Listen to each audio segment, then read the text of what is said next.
l'objectif du mouvement On est prêt, initialement, c'est vraiment de coordonner des créateurs vidéo qui souhaitent avoir de l'impact, les coordonner entre eux, les coordonner avec des experts en amont et puis avec des faiseurs en aval. En fait, moi, je viens initialement du cinéma et depuis 2006, je m'intéresse beaucoup au cinéma impact avec une inspiration qui est aux États-Unis qui s'appelle Participant Media. C'est eux qui ont fait le film Good Night and Good Luck, Une vérité qui dérange d'Al Gore, plein d'autres dont certains ont eu des Oscars. Et donc, eux, ils ont une réelle réflexion sur comment nourrir le contenu des films dans un premier temps, donc comment choisir les sujets et qu'ils soient porteurs de solutions.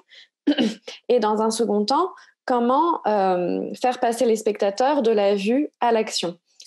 Et notamment, une fois que le spectateur est allé au cinéma, a vu le film, eh bien, on lui propose via un site internet des actions très concrètes pour le faire passer à l'action. Donc ça m'a beaucoup inspirée en 2006. J'ai fait mon mémoire de fin d'études sur le cinéma d'engagement. Puis j'ai travaillé au Festival de Cannes, chez Canal+. Chez Canal+, j'ai découvert, quand on a absorbé un multi-channel network qui s'appelle Studio Bagel, et quand on a commencé à développer nos multi-channel network chez Canal+, avec YouTube, donc j'ai découvert à ce moment-là la puissance d'Internet et la manière dont ça pouvait vraiment être complémentaire au cinéma et à la télé. Et donc, de là est né en fait le mouvement On est prêt. Et donc, dans le mouvement On est prêt, je vous parlais de créateurs vidéo tout à l'heure. Je me suis d'abord focalisée sur les créateurs vidéo sur Internet parce que ça me semblait beaucoup plus agile, à moindre coût, donc beaucoup plus facile d'accès. Sans parler du fait qu'on peut cibler de manière très précise des communautés. Donc, j'ai décidé de me focaliser sur Internet avant de éventuellement reprendre des activités sur le cinéma, les documentaires, les séries. Voilà. Et donc, le pari de départ, Céline parlait de bruit tout à l'heure, le pari de départ, c'était justement de constater qu'il y avait un bruit gigantesque en France dans les médias, qu'il y avait plein de voix qui essayaient de se faire entendre, souvent sur des mêmes sujets. Et donc, ça me semblait très dommage parce qu'il n'y avait pas de coordination en fait, de toutes ces voix. Et je me suis dit, si on arrive à coordonner ces voix à un même moment, à leur faire porter le même message, alors peut-être qu'on arrivera à dépasser le bruit ambiant et à dépasser la cacophonie. Et partant de cette envie-là, j'ai commencé à aller voir des créateurs vidéo. Donc, c'est pour pas dire youtubeurs et instagrammeurs. Hein. Je dis créateurs vidéo, mais ça veut dire créateurs vidéo sur YouTube, Instagram et Facebook. Donc, j'ai commencé à aller en voir certains et je leur ai proposé de participer à un écosystème intelligent, un écosystème qui permettrait cette intelligence collective sur divers sujets afin de faire émerger des nouveaux imaginaires et les actions pour les faire émerger, pour les concrétiser. Et donc, début 2018, en fait, j'ai commencé à discuter avec certains de cette idée d'organisation. Et j'en ai réuni une quinzaine chez moi le 3 juin 2018. Et à ce moment-là, on a évoqué plusieurs sujets de campagne potentielle. Et le sujet qui a été choisi comme première campagne test, quelque part, ça a été de faire une campagne sur le climat. On anticipait qu'à ce moment-là, qu'il y aurait une fenêtre médiatique entre octobre, parce qu'il y avait un rapport du GIEC très important qui sortait en octobre, et puis la COP23 en décembre. Donc, on avait anticipé qu'il y aurait 6 semaines de fenêtre médiatique. Mais à partir du moment où on avait choisi le sujet, il restait à construire toute la campagne. Et notamment, trouver le bon call to action. Donc, la bonne action engageante. Et donc, à la fin de cette journée, les créateurs m'ont dit, Banco, on est super partant pour ton écosystème, on est super partant pour cette première campagne sur le climat, donc on se revoit dans un mois et tu nous dis ce qu'on porte comme message, comme action commune. Donc là, moi, j'étais pas du tout une experte du climat et je me suis dit, je vais aller voir les experts, ceux qui savent, pour qu'ils nous nourrissent et qu'ils nous rendent intelligents sur cette campagne et que ce soit pas un coup d'épée dans l'eau. Et donc, je suis allée voir des experts du GIEC, je suis allée voir des ONG, et c'est en faisant cette investigation-là que j'ai découvert Valérie Cabanès et Marie Toussaint, qui avaient fondé l'association Notre Affaire à tous et qui m'ont expliqué les droits de la nature, la notion du crime d'écocide, ce qui s'était passé aux Pays-Bas en 2015 avec ces citoyens qui avaient attaqué l'État. Et là, je me suis dit, il y a vraiment quelque chose à tenter, quelque chose à tester qui n'a pas encore été fait au niveau juridique. Et, euh, et j'ai proposé aux créateurs de construire la campagne autour de leur action à elles.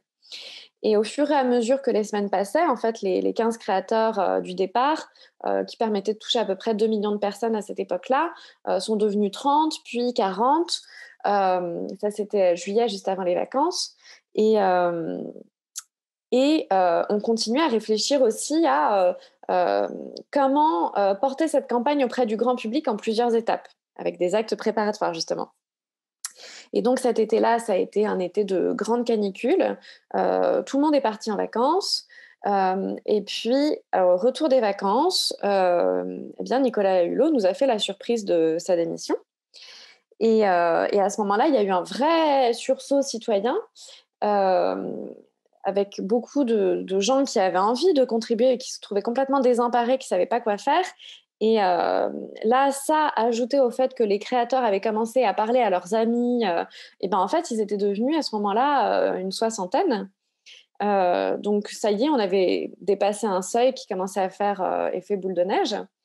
Et à ce moment-là, il y a eu une toute première initiative, Il est encore temps, avec un noyau dur de créateurs particulièrement engagés qui, eux, ont proposé des actions plutôt radicales. Et du coup, on s'est coordonnés pour que dans un second temps, du coup, ils avaient ouvert la voie quelque part d'un point de vue médiatique. Et dans un second temps, ça permettait du coup de décomplexer ceux qui avaient encore, ceux qui étaient encore un peu frileux pour parler de ces sujets-là et, euh, et les embarquer dans l'aventure. Sachant que dans les créateurs, il y en avait beaucoup qui étaient écolos, qui étaient végétariens, mais qui n'osaient pas en parler. Qui n'osaient pas en parler parce que c'était des sujets très polémiques, qui ne savaient pas forcément comment le faire, ils sont particulièrement exposés au harcèlement et au bashing, spécialement les youtubeuses. Euh, donc, il y avait une timidité individuelle qui, quand ils se sont retrouvés en groupe, a pu être dépassée. Parce qu'en fait, il y a eu un effet de groupe qui a commencé à se créer et qui leur a permis de se donner du courage les uns aux autres, et ils se sont sentis véritablement entourés. Et donc, la campagne qu'on a finalement lancée sur le climat, ça a été une campagne sur 30 jours, qui était typiquement une campagne d'actes préparatoires au défi final. Ça a été une campagne où chaque jour, pendant 30 jours, on proposait un défi aux communautés de tous les créateurs, donc à tous les créateurs eux-mêmes et à leur communauté. Exemple, le jour 1, on a proposé à toutes les communautés, donc c'est un créateur à chaque fois qui portait le défi, donc un créateur proposé sur Internet, donc Instagram, Facebook, Twitter, voilà. Donc un créateur proposait en jour 1 de nettoyer sa boîte mail parce que Internet, à l'époque, c'était l'équivalent du 6e pays au monde en termes de gaz à effet de serre. Le jour 2, j'abandonne les bouteilles en plastique pour passer à la gourde, donc j'adopte une gourde, et ainsi crescendo pendant 30 jours. Au milieu du défi, au milieu des 30 jours, on a interpellé les maires des villes pour adopter des repas bio, locaux et végétariens dans les cantines. Et le grand défi final, c'était donc l'affaire du siècle, à savoir attaquer l'État en justice pour inaction climatique. Et le propos était de dire, on a fait ce qu'on a pu à notre niveau, on a montré l'exemple, on a montré qu'on était prêt, mais ça ne suffit pas. Aussi, maintenant, on demande à l'État de prendre ses responsabilités. Donc ça, c'était le propos.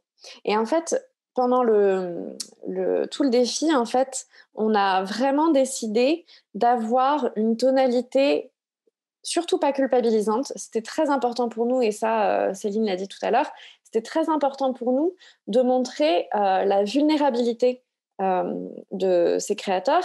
Et en fait, chaque jour sur Instagram, ils se montraient en train de faire les actions chez eux, dans leur intimité. Donc, ils se montraient en action, soit à réussir, soit à galérer, voire à échouer.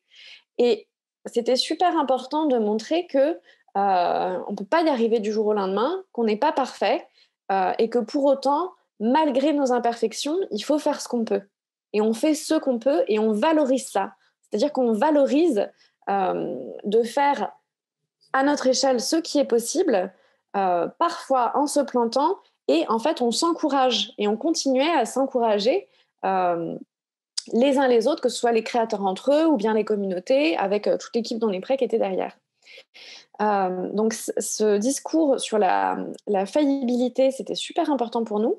Il y avait un autre point qui était le point de la légitimité, c'est-à-dire qu'au début, il y a plein de créateurs qui nous ont dit: «Mais moi, je suis absolument pas légitime pour parler de ces sujets-là, j'y connais pas grand-chose, hem et hem et je continue à prendre l'avion ou alors je mange de la viande» et en fait, ils expliquaient qu'ils n'étaient pas, légitimes par manque de connaissances et par leur comportement et donc là, on a demandé, l'aide des scientifiques, et d'autres, personnalités très, légitimes sur les questions d'écologie, hem, pour leur expliquer qu'eux non plus, en fait, n'étaient pas, parfaits.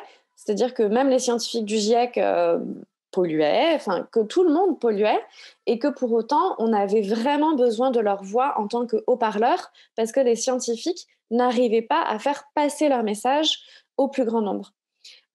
Et que donc leur rôle était primordial. Et les scientifiques ont d'ailleurs été là pendant toute la durée de la campagne, avant, après, pour nous aider à construire les messages des vidéos et pour nous aider à répondre aussi à certains buzz, good buzz ou bad buzz qu'il y a pu y avoir dans les médias. Donc en fait, tout le récit médiatique a été backé, accompagné par des scientifiques experts de toutes ces problématiques-là. Et ça, c'était indispensable pour nous. Hem, voilà, donc il est déjà, 28. Je réfléchis, est-ce que j'ai d'autres choses à vous dire? Ben, en fait, suite à cette campagne-là, donc Affaire du siècle, il y a eu, une réaction du gouvernement sur, «On fait déjà tout ce qu'on peut, mais la France n'est pas prête. Regardez, quand on essaye d'appliquer des lois, écolo, eh bien, on a les gilets jaunes dans la rue». Donc il y a 2 France qui s'opposent. Nous, on est, impuissants face à ces 2 France qui s'opposent. Donc à ce moment-là, dans les très grandes lignes, on est prêt avec le collectif des Gilets citoyens, Cyril Dion, Mathilde Imer, Priscilla Ludowski. En fait, on a été plein d'entités, de personnalités à opérer un mouvement de convergence entre les mouvements écolos et sociaux, justement pour en expliquant que la crise des Gilets jaunes, c'était quelque part la première crise de social écologie et qu'il y en aurait d'autres et que les plus défavorisés étaient en première ligne sur ces sujets-là. Et ça a permis au collectif des Gilets jaunes de négocier avec le gouvernement la Convention citoyenne pour le climat. Et donc la Convention citoyenne pour le climat, donc Cyril Dion en était garant, Mathilde Imer, qui était dans la première campagne, fait partie du comité de gouvernance, des 15 personnes dans le comité de gouvernance. Et donc on a beaucoup aussi médiatisé cette convention.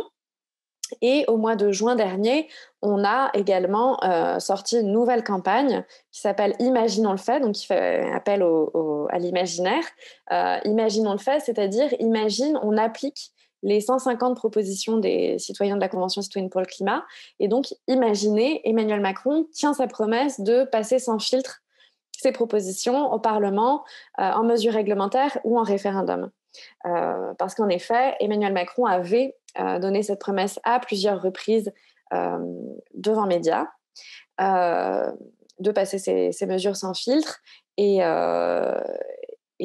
donc à ce moment-là, on a monté une petite campagne en 3 semaines avec Cyril Dion et surtout pour l'association des 150.